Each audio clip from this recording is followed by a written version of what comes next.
নমস্কাৰ বন্ধু বান্ধৱীসকল, মই আজি আছোঁ টুকুৰাত। ইয়াত এখন অনুষ্ঠান আছে, শৰতৰ জনাকত এখন টেক নামত। আহক অনুষ্ঠানটি উপভোগ কৰোঁ, কেনেকুৱা লাগে আপোনালোকে জনাব।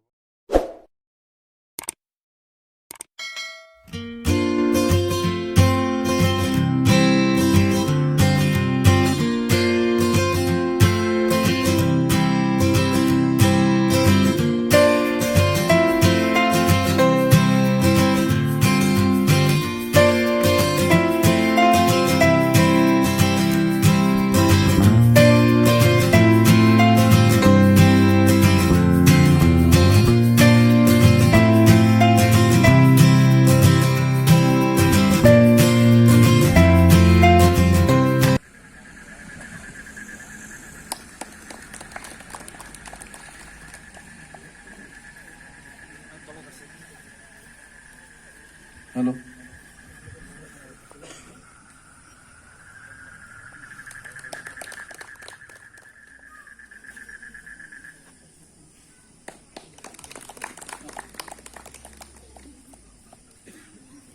কৃষ্ণাই প্ৰেছ ক্লাবৰ পৰা এখন ফুলাম গামোচাৰে আদৰণি জনাইছোঁ।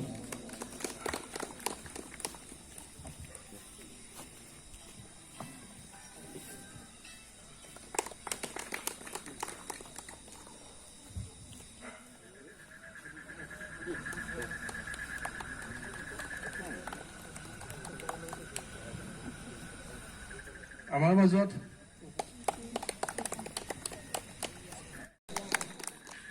এই শৰতৰ জনাকত এখন টেক অনুষ্ঠানটিত উপস্থিত থকা প্ৰতিগৰাকীলৈ মোৰ আন্তৰিক শ্ৰদ্ধা জনাইছোঁ। শৰতৰ জনাকত এখন টেক, এই শৰতৰ জনাকত এখন টেক লৈ নিশ্চয় আমি এটা কথা ক'ব পাৰোঁ, শৰৎ মানেই প্ৰেমিক ঋতুৰ এটা ধুনীয়া নাম। একেই শৰৎ, একেই অনুভৱ, একেই স্নিগ্ধতা, একেই শুভ্ৰতা। আমৃত্যু যেন শৰতৰ প্ৰতি আমাৰ এই ভাল পোৱা। মোৰ কবিতাৰ শিৰোনাম, এজোপা সেউজীয়া গছৰ বৰ প্ৰয়োজন। মেঘৰ বুকুৰে নামি অহা চেঁচা বতাহে পত্ৰহীন গছডালক খেল হৈ বিন্ধিছে। তথাপি অপাৰ্থিৱ এক শুভ্ৰতাই যেন চৌদিশে সৌন্দৰ্যৰ ৰং ছটিয়াইছে। আৰু মোৰ মনত অংকুৰণৰ ছবি এখনি আঁকিবলৈ বৰ হেঁপাহ জন্মিছে। লঠঙা গছজোপাৰ বীজ এটিক শৰতে তললৈ ঠেলি পঠিয়াইছে আৰু বীজটিক সৰাপাতে নেদেখাকৈ কোনোবাখিনিত লুকুৱাই ৰাখিছে। ইয়াৰ অৰ্থ এইটো নহয় যে শৰতে তাক অৱহেলা কৰিছে। বীজটিৰ কথা জানে বাবেই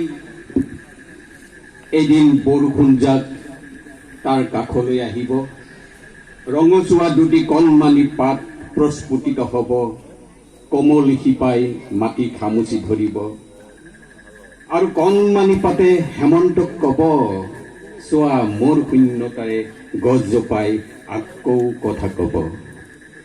পুৰাতন প্ৰথাৰে কণমানি পুলিটো পৰিপূৰ্ণ গছ এজোপা হ'ব, সেউজীয়াৰে সুখী কৰি তুলিব আমাৰ প্ৰতিটো ক্ষণ অনুক্ষণ। মোক সেউজীয়া গছ এজোপাৰ বৰ প্ৰয়োজন। লঠঙা গছজোপাৰ বীজ এটিক শৰতে তললৈ ঠেলি পঠিয়াইছে আৰু বীজটিক সৰাপাতে কোনোবাখিনিত কোনেও নেদেখাকৈ লুকুৱাই ৰাখিছে। ইয়াৰ অৰ্থ এইটো নহয় যে শৰতে তাক অৱহেলা কৰিছে। ধন্যবাদ।